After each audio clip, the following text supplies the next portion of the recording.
Three brothers lived in a village. Their names were Fred, Simon, and Peter. Those three brothers came far away from home to Egypt as laborers. All three brothers were persevering and kind. One day, the brothers were returning from their work, tired, and as their luck would have it, as the time went on, it was getting dark. Cool breeze was blowing. Soon the forest hummed with the sounds from the fowls and animals. After walking for some distance, Peter made a tired face and said, I am really exhausted today. I really wish I had hid some hidden treasure. Can you imagine how luxurious life I could lead? Peter side-eyed at both of his brothers and said, Oh Lord, I'm stuck with these losers for life. Just then, he notices something shimmering by the roadside. On seeing that, Peter exclaims, Oh dear Lord, you are so merciful. Brothers, look, that is the hidden treasure. Let's go. Both the brothers run behind Peter, and when they reach the place, they see something that blows their mind. Oh no, false alarm. But we should not lose our hope. The Lord will definitely answer our prayers. This is just a jar filled with fireflies. Seeing that jar lit with fireflies, Peter said to his brothers, Let's go home. Maybe today is not our lucky day. But aren't these flies the cutest? Come on, let's go. Just as Peter ran away, two brothers chased him down the hill. As they reached their home, they freshened up and finally sat for their supper. They realized there wasn't enough food. Fred, being the eldest, gave the last two bread to each of his brothers. He went back to his bed, empty stomach, but he couldn't sleep at all. He kept staring outside with his tired eyes and he thought, Oh, how I really wish we did hit a jackpot like Peter said. Then we don't have to sleep in our empty stomachs. He saw something shimmering outside. It was the jar of fireflies. He goes outside and opens the cork. And he thought, It is such a shame to trap such fireflies in a jar. They are meant to be free, not to be brutally caged. I should get going. I have a lot of work to do in the morning. Just as Fred was going back, a blinding light appeared right behind him. As he was trying to turn around and look at its source, suddenly the blinding light turned into a beautiful fairy. The fairy bestowed a gift to Fred for releasing her from the jar. Fred, this is a tribute for releasing me from that jar. I'm really thankful to you from the bottom of my heart. You three brothers are indeed kind, honest, and diligent. Use my gift judiciously whenever you need it. And just like that, the light vanishes in thin air and something drops to the ground. It was a wooden ball. Fred casts a spell just as the fairy directed. Something magical happens. The wooden ball turns into a table. It was loaded with all kind of food he could have ever imagined. He was elated. He finally ate to his fill. He hid the ball under his pillow and finally Fred could sleep peacefully. But oh no! Two thieves broke into his house. They stole every hard-earned penny they could lay their hands on and ran away.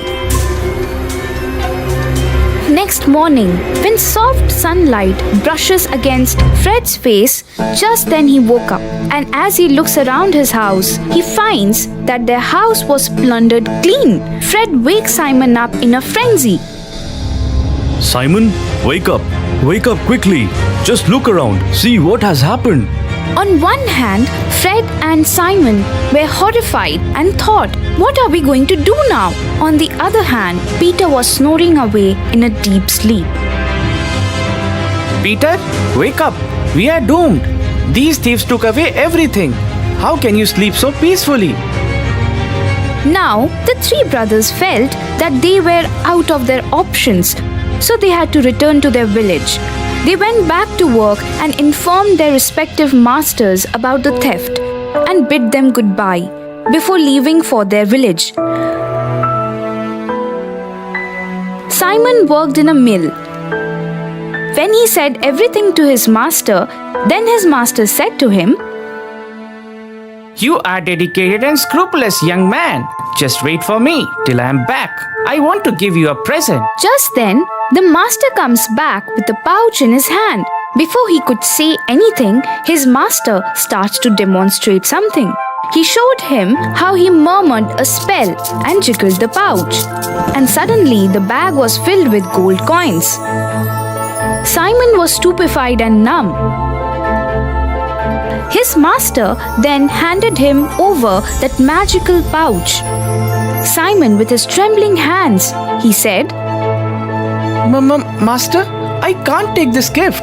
Master lightly pats on his shoulder and said, Dear Simon, you earned it with your honesty and diligence. Use this whenever you need it. Simon sighed in relief and he happily set out to go back to his home. Fred showed Simon his magical wooden ball and Simon his magical pouch. Then they finally set out back to their village. Through the woods, they find a nice cozy place under a huge tree where Fred turns his magical ball into a table. After they ate, they slept peacefully. A mugger saw everything from the branch above them. As soon as both the brothers were sound asleep, the mugger gets down from the branch and he steals the magical bag and the magical ball and runs away. Just as the sunlight dimmed, both the brothers woke up from their slumber, only to find that even their magical pouch and ball were stolen. They started cursing their stars and left. On the other hand, Peter bid his mistress and his dear animals goodbye and left for his home. Peter works in a sanctuary as a keeper. Peter was lost in his own world, humming and enjoying the cool evening breeze. Just then, he felt something near his feet, as if someone was pulling his breeches. Peter turned around to find a little tail wagging. It was a tiny puppy that was nibbling at his breeches and hanging from it. Peter felt pity for the small pup and took out a piece of bread and offered it to him. Peter took the dog with him and decided to name him Pearl. At a distance, he finds a man holding a pouch as if he was running away from something. He was coming towards Peter and just then, Pearl pounced on him. In the frenzy, the man left the pouch and ran away. Oh no, Pearl, that's not right. What happened to you, huh? It seems like you are as naughty as me. Peter picks up Pearl in his arms and he calls the man from behind. Hey brother, I guess you left behind your things. But the man was already far away. Well, who would not love things that come free? In this case, it was our very dear Peter, who always dreamt of getting some hidden treasure. As expected, Peter took the bag and found a ball inside it. Oh wow, Pearl, look what we found. A ball. Okay, let's go and we all will play with it. Saying that, Peter and Pearl reach home. Pearl jumps from his arms and starts running all around the house. Peter takes out that wooden ball and gently throws it towards him. Then he starts calling his parents out. Mommy, Daddy, look, I came back home and see who I brought along with me. Hearing his voice, his parents came to him and on seeing him, his mother affectionately said, "Oh my darling, I'm so happy to see you all together after so long. Oh, look how cute Pearl is. Okay, come inside. Let's have dinner together." As everyone sits down to have their supper, Pearl throws a wooden ball and it comes rolling towards Fred. As Fred picks up the ball, he starts wondering, and just then his father asked him, Are you thinking something, Fred? Is there anything wrong with the ball? Dad, I think it's the same magical ball. Meanwhile, Simon recognizes the pouch lying in front of him from before.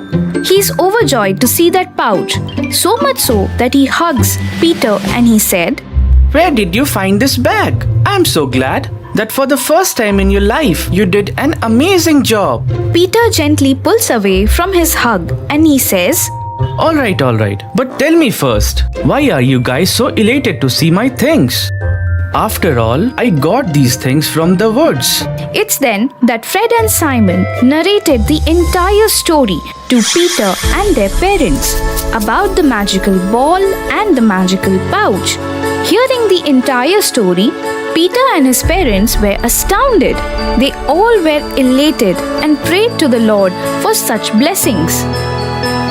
No explanation is needed when you have a magic ball and a magic pouch in your life.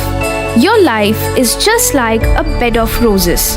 If we continue to work diligently in this way, then no matter how tough the situation may arise in our lives, we can always overcome it. You will get your reward just like these two brothers got theirs.